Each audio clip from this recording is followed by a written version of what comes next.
This artist shares her experience going to a P. Diddy freak off party. And after listening to how she described the events and the things that she saw, it appears to be consistent with what everyone else is saying, okay?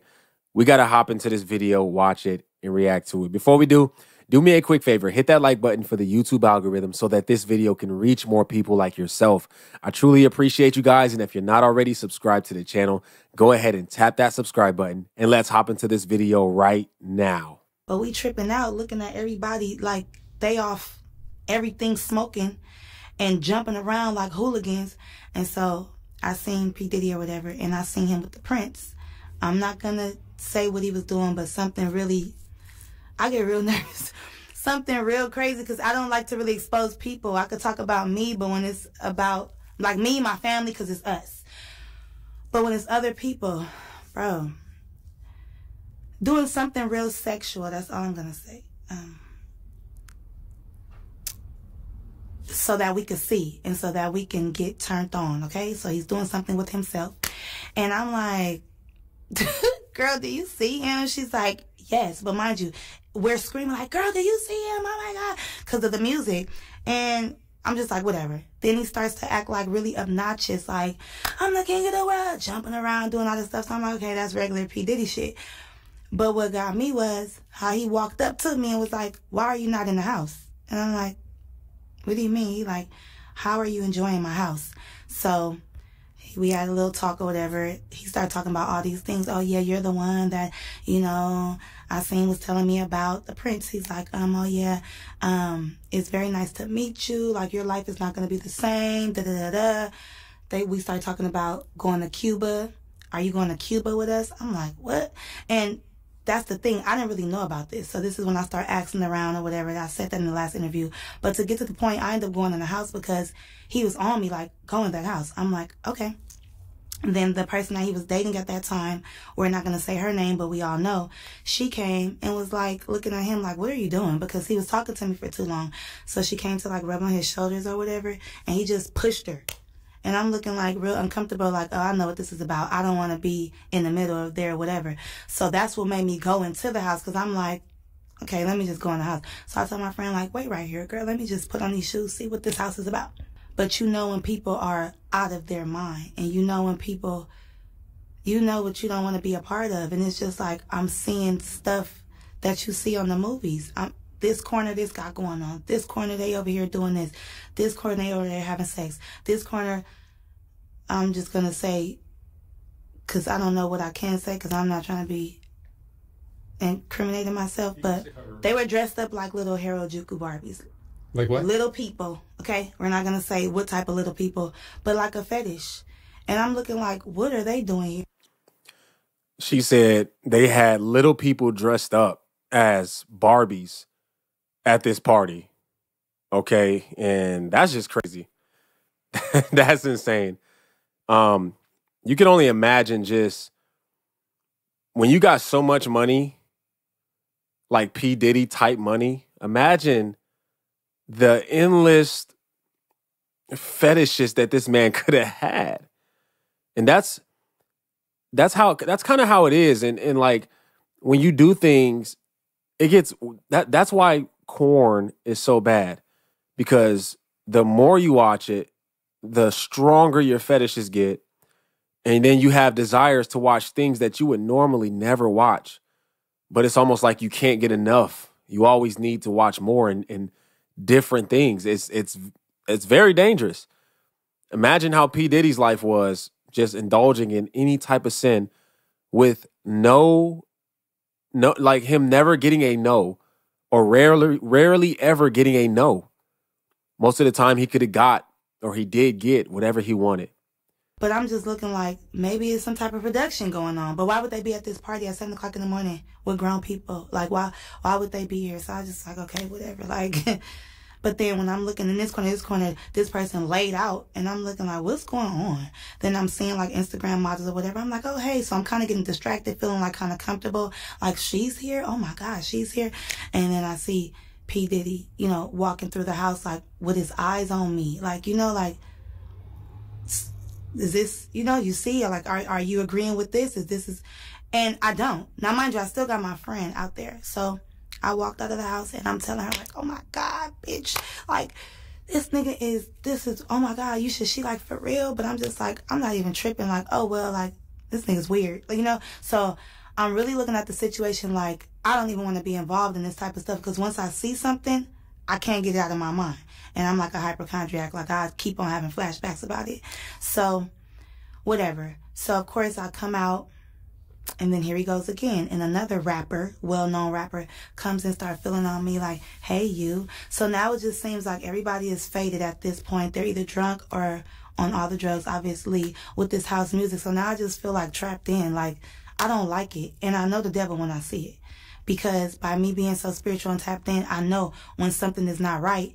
I'm not judging, but I just don't want to be a part of it, because how am I going to get out of this shit? Like, I'm already here. And then I heard conversations or whatever. And then P. Diddy was like, that's the one that I want. I want her. So now I feel like, you know, they plotting on me. Like, did you bring me here on purpose? Like, is this the, you know, producer you was talking about? And I came here specifically with the Prince to rub elbows with people, to network for, the music week. But then I put two and two together, like, the Prince has been saying your life is never going to be the same. You're going to be happy. Somebody's expecting you. And I just feel like that was the time that I was going to get, you know, drugged or something like that. And then they kept trying to make me, like, I've been around celebrities before. If a rapper wants you or somebody wants you, they're not going to do it. They're going to send somebody else to do it. So if a waitress is coming, or another girl, or a pretty girl, or a guy, they'll sick somebody on you. Like, take this drink, do this, do that. And then you just feel eyes on you, like watching to see if you're going to do it, when you're going to do it. So I already know what time it was. And it's crazy because I had to leave that place. In my last interview, I told you I had to escape. I had to leave from the Prince because he was telling me we was leaving for Cuba the next day. Cuba with who? With P. Diddy or what? Like, this is all crazy. So to see all of this stuff come out, and I escaped by leaving. I had to call the police and everything. I had to leave with the Prince. That's another story. From the Prince, from that house. I didn't leave with the other girls. I had to get my phone unlocked, of course. But, like, I had to, like, catch a taxi, not even an Uber, a taxi to another location. And then I ended up going to the airport, and I ended up leaving. So I do notice that she got a cross tatted on her neck and it says blessed under it.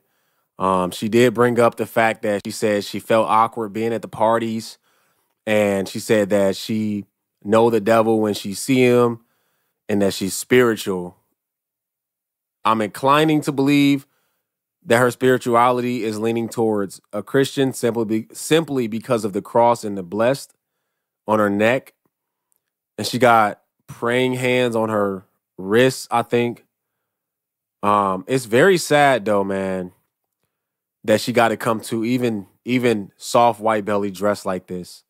And I get it. She's trying to, I don't get it, but she's trying to maybe like use this as a vantage point. I would hope on, like, for her music, and maybe somebody gonna see her and they might go and look her up, check her out. I don't know, but this is it's just sad. It's sad. It's sad that she feels like she has to dress like this in order to, I don't know, I guess look good. I don't know. Like hundreds. Even when it was a certain amount outside, but in the house was really crowded. You know what I'm saying? And you would think that, like, it was more people in the house. And you walked around? Yeah, I walked around for about 5 minutes. I seen what I need to see. And I was like, no, ma'am. No, sir. Because it was like selling your soul at that house. And if you like that, it's nothing to you. But if you're not like that, you're going to feel uncomfortable. And then it's like, at first I used to think P. Diddy was like, so he always talk about team love and all of this stuff. Like, he's all about, no, he all about sex, himself. And I know sex because I've dealt with men, Mark. So I know when somebody is trying to lead you on to stuff and sitting back acting like he just this macho man And he is a charmer, though. That's one thing. Like, he will charm the fuck out of you. But for me, that's so game tight. I'm like, I know what this is. And I'm ready to get to the music. Like, if that's the case, you should have been like, don't tell me you about to change my life and da-da-da-da. And, oh, have you been writing? Oh, that's another thing, too. He was like, have you been writing the songs that I seen been telling you to write? Because the Prince wanted me to write out all the songs I ever made in my life. I said, without the beat? He's like, yeah, just start writing songs. So you never know. They'll take my music, fuck me, do whatever, and just throw me away, basically. Or after you have something on me, when we do the music, you have that on me that this happened, and now I'm blackmailed or some shit like that. So, touching all on me at that party, even the rapper who touched all on me, like, that rapper was cool. Like, I was liking that rapper. But when they were like, hey, you, and doing all that, what can I do? All I could do is just say, like, move his hand, like, oh, I'm fine, but, you know, trying to, like, still be cool. But I'm like, why do everybody feel comfortable to just touch on you? Even P. Diddy, like, why I look up and you're right there? And then, like, in my face, like, are you, like, in my house? Like, like, it's weird. Like, looking at him is like when you're a kid and you're getting in trouble by your parent and you can't look them in their face. And it's like a demon. I'm telling you, like, this dark spirit, like, he possessing you as he's looking at you. That power, that control. So I'm like, I read The Art of Seduction, motherfucker. I know what you're doing. And you're trying to really seduce me right now. And, oh, take a drink. Oh, do this, do that. Go in there. Like, it's just not nothing. And I want to know, why me go in the house and why not the girl? So now you're picking and choosing. So it's fishy to me. So when all this stuff started coming out, I was like, I knew I was right. I knew it. Like, it ain't no doubt about that. P. Diddy was doing all that. And like I say, I don't judge because I've been around people doing cocaine. But these hard drugs that they was doing, and just, I ain't gonna lie, it was orgies and stuff going on. So all of this stuff going on, I'm like, why is people doing stuff all in the open? Like, that's just offending me and assaulting me, period. Because where am I at? I didn't sign up for this. And how can I really get out? So I had to, like, ease my way on out. You know, it's security, but they not caring about what happens as long as that phone is closed. Bizzle made a song that was called What About Tomorrow? And it speaks on how, you know, drugs and alcohol can cause you to be taken advantage of. And in the morning, you don't feel good about the thing that took place. You know what I mean? It felt good then, but then when you wake up in the morning, you start to feel shameful and regret and guilt. And I can only imagine that that's what people felt after going to these crazy freak-offs. But yeah, man, it's just wild. It's just wild. There's probably hundreds and hundreds of different stories on what down, but I'm glad that she got away. So I know she's probably a believer of God, of Christ. She just needs somebody to really speak to her. She needs somebody to pray for her and to, like, tell her about the gospel and the things that she's doing or that she did. If she's still doing those kind of things, just the way that she was dressed leads me to believe that hasn't changed probably since the party, the freak off. But man, yeah, it just sucks seeing a Christian like that in that way, knowing that there's so much more that she could be doing with her life and that she doesn't have to dress like that to feel pretty or whatever the case may be. I don't know. But man, I think her story was true. I want to know what y'all think about the story. Okay. Yeah, man, let me know what you guys think about this in the comment section. Okay. If you're new to the channel and you like what you see, I encourage you to hit that subscribe button and hit the post notification bell so you do not miss another video. All right. My name is Aaron Page. I'll catch y'all on the next video. Until next time, I'm out.